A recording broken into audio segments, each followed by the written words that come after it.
राधे राधे, जय श्री कृष्णा। आज हम दशा माता की दूसरी कथा पढ़ेंगे। एक राजा था, उसकी दो रानियां थी। ज्येष्ठ रानी के संतान नहीं थी, छोटी रानी के पुत्र था। राजा छोटी रानी और राजकुमार को बहुत प्यार करता था। बड़ी रानी छोटी रानी से ईर्ष्या करने लगी। बड़ी रानी सोतिया डाह के कारण राजकुमार के प्राण हर लेना चाहती थी। एक दिन राजकुमार खेलता खेलता बड़ी रानी की चौक में चला गया। बड़ी रानी ने राजकुमार के गले में एक काला सांप डाल दिया। छोटी रानी राजकुमार की माता दशा माता का व्रत रखा करती थी। राजकुमार दशा माता का ही दिया हुआ था।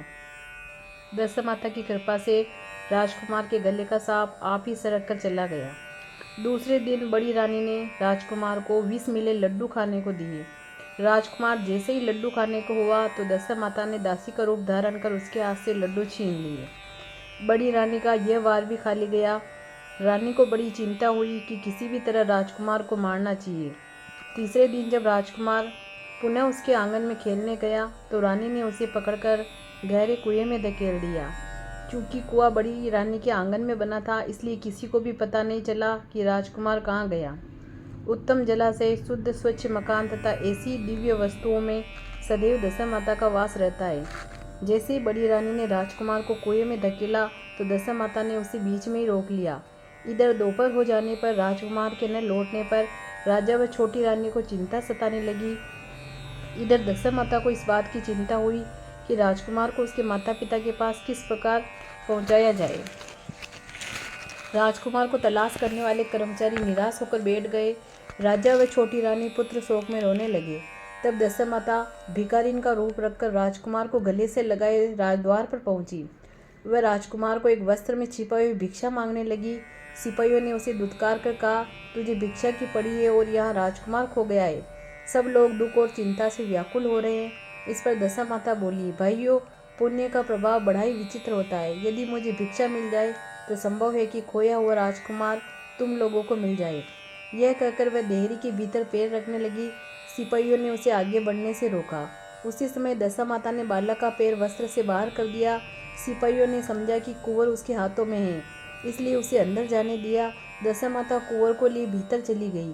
उसने राजकुमार को चौक में छोड़ दिया और वापिस चल दी।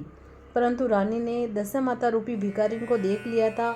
उसने कहा, खड़ी रह, तू कौन है? तूने 3 दिन से मेरे बेटे को छिपा कर रखा था, तूने ऐसा क्यों करा? तुझे मेरे प्रश्न का उत्तर देना ही पड़ेगा। दशा माता उसी क्षण ठहर गई। उन्होंने बताया, मैं तुम्हारे पुत्र की चोरी करने वाली नहीं हूँ। मैं तो तेरी आराध्य देवी दशा माता हूँ। मैं तुझे सचेत करने आई हूँ कि तेरी सोच तुझसे ईर्ष्या द्वेष रखती है। वह तेरे पुत्र के प्राण हर लेना चाहती है। एक बार उसने तेरे पुत्र के गले में काला सांप डाल दिया था, जिसे मैंने भगाया। दूसरी बार उसने इसे विष के लड्डू खाने को दिए थे, जिन्हें मैंने उसके हाथ से छीन लिए थे। अब की बार उसने राजकुमार को अपने आंगन के कुएं में धकेल दिया था और मैंने इसे बीच में ही रोककर इसकी रक्षा की है। इस समय मैं भिखारिन के वेश में तुझे सचेत करने आई हूँ। यह सुनकर छोटी रानी दशा माता के पैरों पर गिरकर क्षमा मांगने लगी। छोटी रानी विनीत भाव से बोली, जैसी कृपा आपने मुझ पर साक्षात दर्शन देकर की है, मैं चाहती हूँ कि आप सदैव इस महल में वास करें। मुझसे जो भी सेवा पूजा बनेगी सो मैं करूँगी। इस पर दशा माता बोली, मैं किसी घर में नहीं रहती। जो श्रद्धापूर्वक मेरा ध्यान स्मरण करता है, मैं उसी के हृदय में वास करती हूँ। मैंने तुझे साक्षात दर्शन दिए हैं, इसलिए तुम सुहागिनों को बुलाकर उनकी यथाविधि आदर सत्कार के साथ भोजन कराओ और नगर में ढिंढोरा पिटवा दो कि सभी लोग मेरा गंडा लिया करे, व्रत करा करें।